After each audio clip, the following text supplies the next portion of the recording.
안녕하세요. 매일매일 습관처럼 매일 헌법이에요. 자, 주말입니다. 거의 올해 24년 마지막이 오늘하고 내일.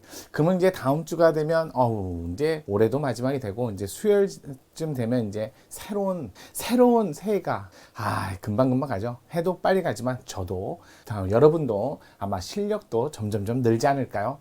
시간이 간다 해서 나쁜 것만 있는 건 아니잖아요. 좋게 생각하자고요. 어차피 좋은 거 나쁜 거 있으면 좋은 쪽으로만 생각하는 게 나한테도 좋지 않을까요? 자, 모든 것은 자기 중심적으로 또는 자기가 좋은 방향으로 생각하면서 긍정적으로 하시라는 거예요. 또 좋은 방향으로 생각하라고 그랬지 자기만을 위해서 나쁜 방향으로 생각하시는 마시고요. 그러면 12월 28일 토요일 통치구조 한번 살펴볼게요. 우리 지난주에 했던 국회 조직 또는 국회의원 오늘 조금 더 발전시켜서 국회의원의 특권 살펴보도록 할게요. 자, 국회 9급인데 국회 특권 다른 거 없어요. 지난 시간에 이어서 조금만 더 업그레이드 했다라고 생각하시면 돼요. 국회 8급이나 9급이나 문제가 거의 유사하게 통치구조편을 많이 내고 그다음에 오지선다로 돼 있기 때문에 문제가 쉽지는 않을 거예요. 자, 그러면 한번 볼게요. 국회의원의 특권 요거 지난 통치구조 주말에 했던 거에 연장 아닐까요? 자, 국회의원이에요. 의원의 특권. 자, 국회의원의 특권이니까 국회의원, 자, 헌법에 보면 44조, 자, 불체포특권. 이렇게 되어 있고요. 그 다음에 45조죠. 면책특권.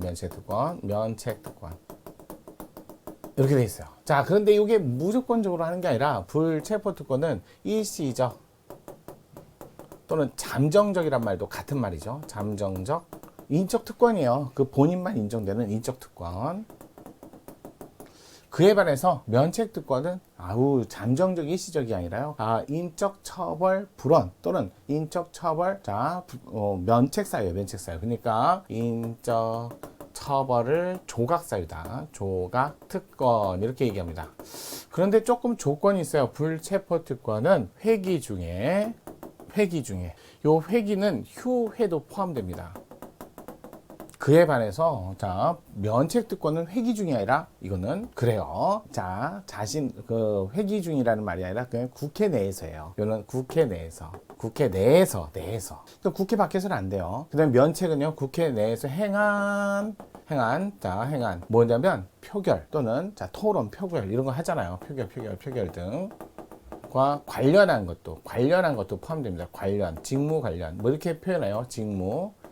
직무로서 표결 같은 직무와 관련한 행한 발언, 표결 이런 것들을 대상으로 어디에서? 국회 외에서. 또 민사상, 형사상 면책이에요. 면책. 그러니까 만약에 징계를 받는다? 받아야죠. 국회 내에서 징계라든지 정당 내 징계 그건 받아야죠. 헌법소원, 민사상, 형사상만이에요. 그러니까 행정소송 이런 것들은 받아야죠. 그래서 징계라든지 또는 행정이라든지 행정소송이라든지 헌법소원 같은 거 이런 것들은 가능하고요. 하지만 이런 것들은 면책이 된다. 이런 것들은 좀 구별하셔야 돼요. 자, 국회 내에서 행한 표결, 발언인데 그게 직무상 관련해서만 되는 거지 무조건 범죄를 행한다? 그건 아니에요. 범죄는 당연히 면책특권의 대상이 아니에요. 대상이 아니라는 거 이런 것들을 보셔야 돼요. 자, 그다음에 불체포특권은 회기 중인데 만약에 비상계엄하에서는 회기와 관계없이 폐회 중에도 누립니다. 자, 회기 중에 휴회를 포함해서 본인만 또 불체포특권은 예외가 있어요. 예외가. 그래서 체포동의 의결을 받았다. 그러면 체포동의의 의결을 받았는데 이게 체포동의 의결에 대해서는 정족수가 따로 헌법에 규정이 없어요. 그래서 일반 의결 정족수인데 이 체포동의를 법원에서 바로 국회로 보내는 게 아니라 법원에서는 정부로 보내고 정부는 즉시 지체 없이 체포동의 즉시.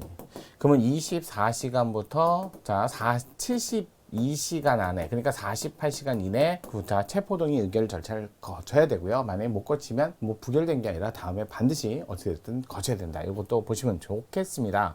또 현행범은 안 돼요. 현행범일지라도 국회 본회의장에서는 국회의장의 동의를 받아야 된다. 만약에 폐회 중에 현행범으로 체포됐다가 그러면 회기가 시작되면 그때 석방 요구하는데 현행범은 제외예요. 현행범은 회기 중에도 체포가 가능합니다. 그럴 때 요거는 반드시 따로 암기를 좀 해 주셔야 될 것 같아요. 그래서 국회의원의 특권들은 체포특권과 면책특권이지, 그 다음에 나머지 일반적으로 뭐 세비 수령이라든지 뭐 그런 것들은 특권이라고 보기는 어렵고요. 자, 그런 것들은 따로 시험에 대해 나오는 건 아니에요. 옳지 않은 거. 자, 1번 현행 헌법 45조. 국회의원은 국회에서 직무상 행한 발언과 표결. 국회 외에서 책임은 민사상, 형사상 책임을 지지 않는다. 명문의 규정이 있다. 뭐 45조. 두 번째, 면책특권 대상이 되는 행위는 국회 직무상 필수적인 국회의원의 국회 내에서 직무상 발언과 표결이라는 의사표현 행위 자체만을 국한하지 않고 이에 통상적으로 부서에서 행해지는 관련한 행위까지도 포함된다. 요거죠. 2번. 아우, 맞네요. 3번. 발언의 내용이 허위라는 점을 인식하지 못하였을지라도 다소 근거가 부족하거나 진위 여부를 확인하기 위한 조치를 제대로 하지 않았다. 요 정도면 경과실 정도에 해당되기 때문에 이것도 면책특권의 대상이 된다. 요런 대상이 된다. 그래서 다소, 그다음에 제대로 이런 말이 나오면 대상이 될 수 있다가 없다가 아니라 될 수 있다. 이렇게 나와야죠. 3번이 정답이었네요. 자, 4번 볼게요. 국회의원을 체포하거나 구금하기 위해서 국회의 동의를 받으려고 할 때 관할 법원 판사는 영장을 발부하기 전에 체포동의 요구서를 정부에 제출하여야 하며 정부는 이를 수리한 후 지체 없이 사본을 첨부하여 국회에 체포 동의를 요청해야 한다. 자, 일단은 법원에서 국회로 바로 보내는 게 아니라 정부를 거쳐다 정부는 지체 없이 즉시.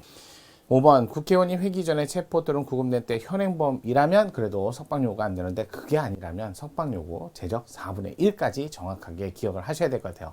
자, 그래서 토요일 통치구조 또 일요일 29일 같이 가실 거죠? 이제 내일 뵙겠습니다.